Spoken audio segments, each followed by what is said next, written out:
the world leaders and the Illuminati worship Nimrod.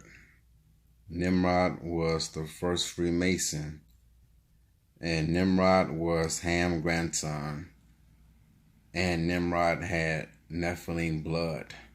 He was a giant, and Nimrod created all the religions, okay? Nimrod means the rebellion one. He was the first atheist, okay? He said that Yah laws was a curse to follow them, all right?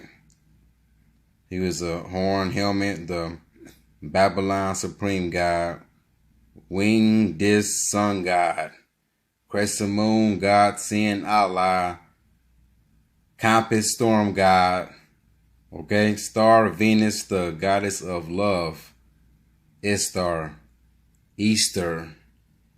Easter is the worship of Nimrod, and Astarte and Tammuz.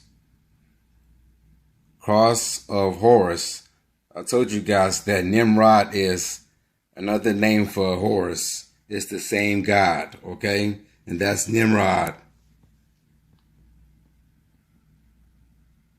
First Freemason.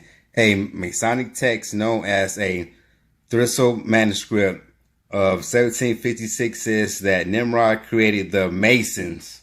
Okay? It came from this guy. And he's in the Bible. And gave them their signs. He gave the Masons their signs that you guys are seeing in the industry. Okay? Nimrod created the Masons and gave them their signs and terms so that they could distinguish themselves from other people. It was the first time that the Masons were organized as a craft, okay?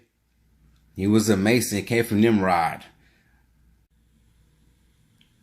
The Encyclopedia of Freemasonry identifies the character Nimrod with this legend of the Brotherhood. It came from this guy as well. In the old constitutions, where it distinguished himself as a founder of Masonry. The legend of Nimrod is found in the most early versions of the history of Freemasonry, where he was said to have been one of the fraternity founders. You hear me? It came from Nimrod. Freemasonry and the Oath of Nimrod, the Masonic connection to the ancient Babylonian mystery religion. There is a direct connection between Freemasonry and the ancient Babylonian mystery religion, from which the ancient pagan religions of Egypt, Persia, Greece, and Rome eventually developed. It all goes back to a man named Nimrod. That's where it came from, who the Freemasons view as the true originator of their order. Nimrod was a great Mesopotamian king who founded the city of Babylon and established the first great empire after Noah's flood.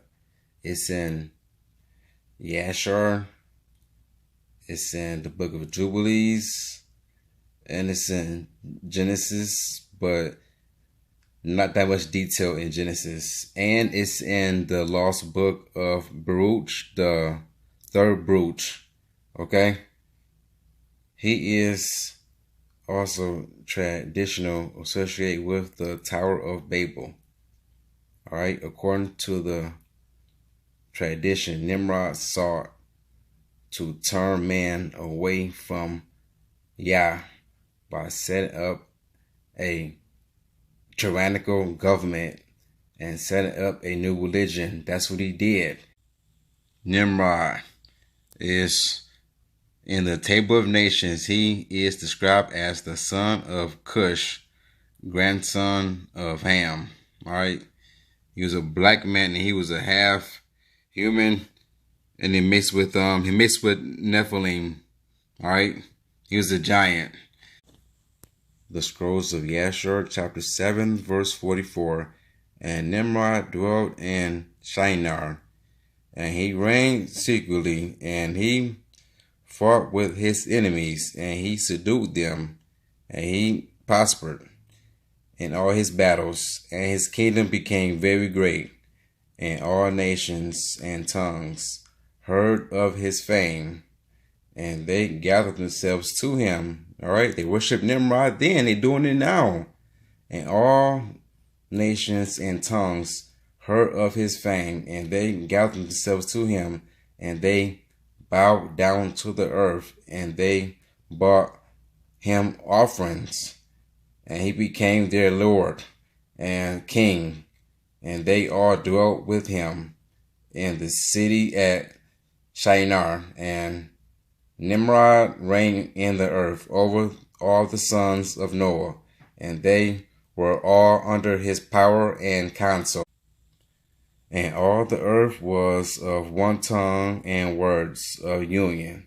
But Nimrod did not go in the ways of the Yah, and he was more wicked than all the men that were before him, from the days of the flood into those days, and they're doing it now. Nimrod, Strong's number H5248, and it means rebellion. He was an atheist. Nimrod was wicked. Book of Yashar, chapter 11, 7 and verse 8. Nimrod did not return to the Yah, and he continued in wickedness and teaching wickedness to the sons of man, and Mardon his son was worse than his father. And he continued to add to the abominations of his father, and he caused the sons of men to sin. Therefore it is said, from the wicked go forth wickedness. All Masons worship Nimrod, who had sex with his mother and gave birth to the sun god Tammuz. Alright, Nimrod practiced pedophilia, having sex with animals, and this is the god who the Freemason organization worship. They worship Nimrod because Nimrod was the first Mason, and Nimrod taught man to sin and man the wickedness, and it's still going as it is to this day. All these guys are deceived by Nimrod. Alright, Shaq as well is following after Nimrod as a Freemason, and he had a breakdown recently. The guy didn't breathe for 2 minutes, people.